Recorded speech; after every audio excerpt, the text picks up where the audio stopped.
so'laklarga iste'mol qilgan vaqtimizda so'lak bilan birga og'iz bo'shlig'ini o'zi aralash. Ko'k rangdan och pushti rangga yaqinlashish kerak.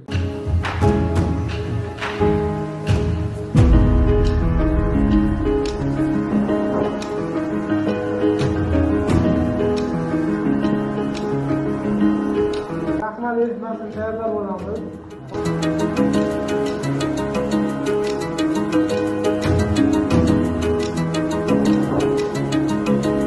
Kraxmal eritmamiz tayyor.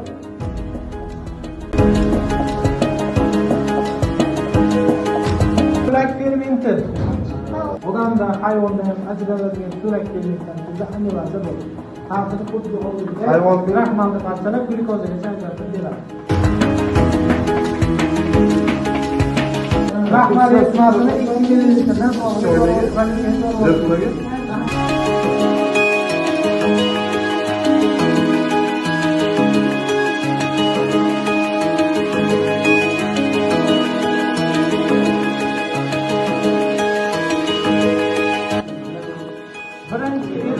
dan birinchi pralinkamizga so'lak fermentini qo'shamiz.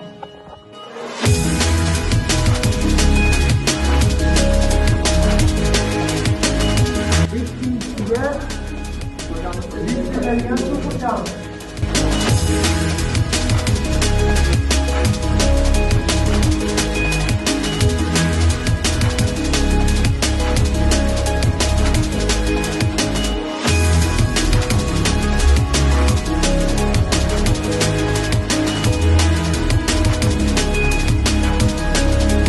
Daqiqa davomida demak eritmalarimizni qolib qo'yib qo'yamiz. Birinchisiga 2 ml ikkalasiga 2 ml kraxmal eritmasi solindi. Birinchi eritmamiz pralinkamizga ichiga 2 ml so'lak fermentidan qo'shamiz. Ya'ni so'lak aralashmasin. Ikkinchisiga demak oddiy distillangan suv qo'shamiz. Mana bunimiz so'lak qo'shilgan ferment, bunimiz distillangan suv qo'shilgan. 5 daqiqa davomida aralashtirgandan keyin, ya'ni aralashib olgandan keyin 5 daqiqa tindirib qo'yamiz. Chunki ichkarida fermentatsiya jarayoni ketishi kerak. Hamiyalarda ferment ta'sirida kraxmalimiz oxirgi mahsulot glyukozagacha ajratish kerak. So'lak fermentini demak haroratga ta'siri degan mavzuimiz ham bor. O'sha qismida laboratoriyada, misol uchun odamga yaqin bo'lgan, tana haroratiga yaqin bo'lgan gradusda normal holatda hisoblanadi so'lak fermenti. Bundan yo oshib ketadigan, pasayib ketadigan bo'lsa, hozir aytib o'tgan tarkibdagi aminoasid fermentlarimizni faolligi pasayishi mumkin. Ya'ni yo qizdirib olsak, yo sovutib oladigan bo'lsak, glyukozagacha barcha o'sha nima tarkibida glyukoza parchalanishligi mumkin. Ya'ni son qon harorati yoki qon harorat so'lak ferment tarkibidagi fermentlarimizga ta'sirini ko'rsatadi.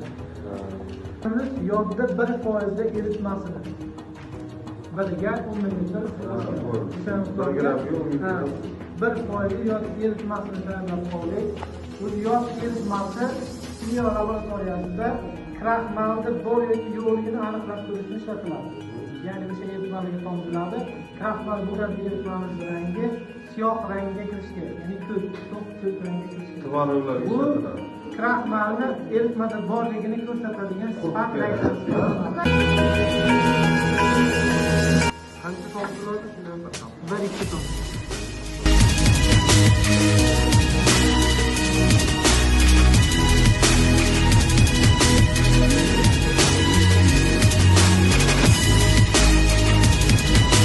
Aralashib ko'k rang hosil qilish kerak. Bu degani tajribada har yerda kraxmal bor degan birinchi faktga ishlatdi.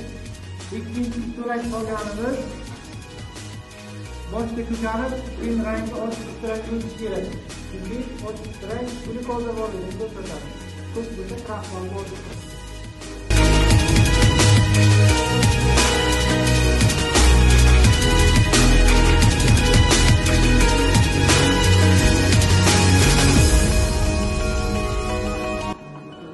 Ozgina muddatga folga qo'yib qo'yamiz.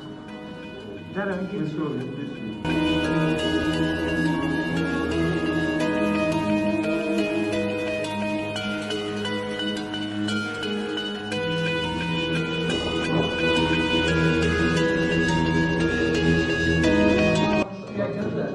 tajribaning mohiyati demak kraxmal bo'lsa to'q ko'k rangda turadi, o'zgarmaydi.